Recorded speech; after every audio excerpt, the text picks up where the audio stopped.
అంటే ఏ హిందువులందరూ మీరందరూ లొంగండి అని ఇండైరెక్ట్గా చెప్తున్నాడా?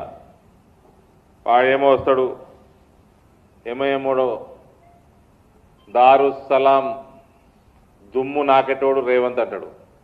ఎవడైనా కాంగ్రెస్ వాడు ప్రభుత్వం నడిపేటోడు రెడ్డి అయినా రావైనా వెలుమ అయినా కాపైనా ఎవడైనా వచ్చి మా దుమ్ము నాకాలి అంటున్నాడు. ఈ సిగ్గుమాలినవాడు ముఖ్యమంత్రి పోయి నాకుతున్నాడు. ఇక్కడ రా నాంపల్లికి వచ్చి బీజేపీ ఆఫీస్ మొత్తం నాకిపో ఫ్లోర్ అంతా హిందువులతో ఓట్లు వేపిస్తాం, మేము 80% వేపిస్తాం. 15% కోసం ఎందుకు నాకుతున్నారా? 80% హిందువులతోటి ఓట్లు వేపిస్తాం, మొత్తం నాకిపో. ఆదివారం రా, దగ్గరుండి ఓట్లు వేపిస్తాం.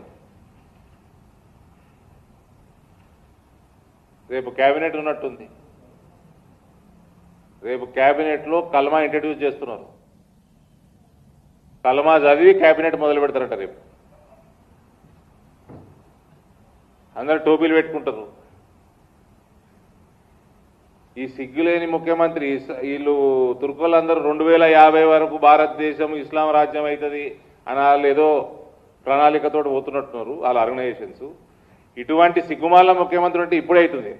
మీరు తెలుగు స్పష్టంగా చదవగలుగుతారా? తెలంగాణ యాస మీద మంచి పట్టు ఉందా?